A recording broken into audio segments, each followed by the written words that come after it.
Hari ini kita bicara tentang Tibun Nabawi atau pengobatan ala atau gaya atau toriko yang dilakukan oleh Nabi Sallallahu Alaihi Wasallam. Ya.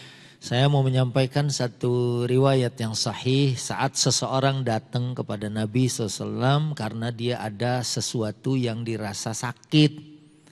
Jadi karena ada penyakit kemudian dia datang ke Nabi SAW.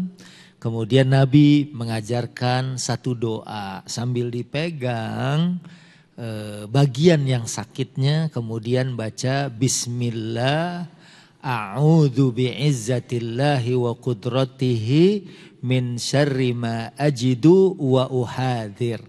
Ya, jadi itu 7 kali di bagian yang sakit dan kemudian sembuh.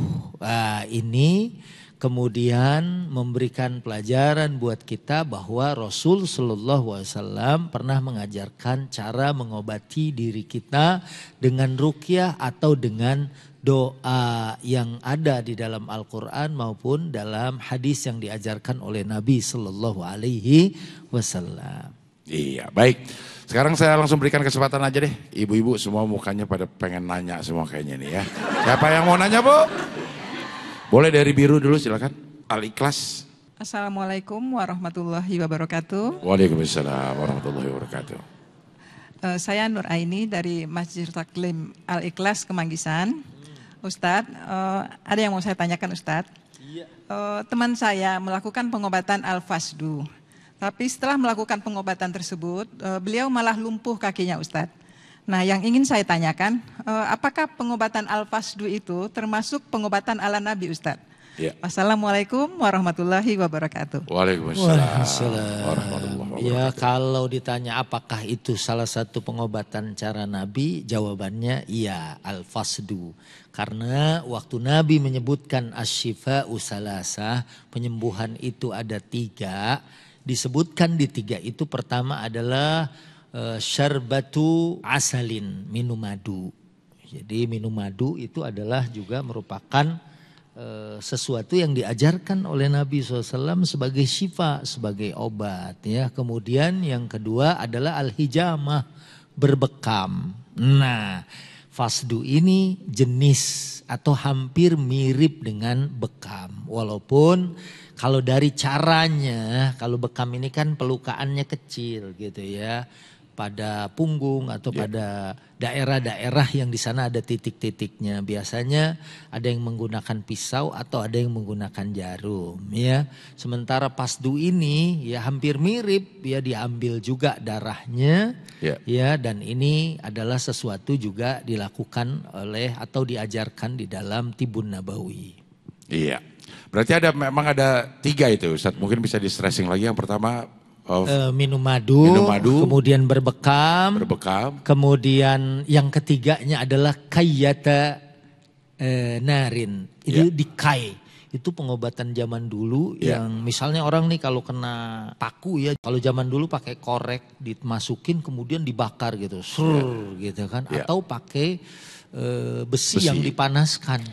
Ah, cuman yang ketiga ini tidak direkomendasikan kemudian oleh Nabi SAW. Mungkin melihat bahayanya. Ya memang orang kalau kena terus infeksi misalnya atau tetanus misalnya dengan cara dibakar emang mungkin akan mematikan kuman-kumannya. Tapi kan juga mungkin ada bahayanya di situ sehingga yang direkomendasikan cuma 2 di atasnya, minum madu dan kemudian berbekam.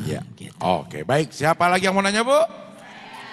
Boleh sebelah pink, At-Taqwa. Assalamualaikum warahmatullahi wabarakatuh. Waalaikumsalam. Nama saya Susilawati dari Majelis Taklim Komplek Pajak At-Taqwa. Iya Bu Susi, lemes banget kayaknya Bu Susi.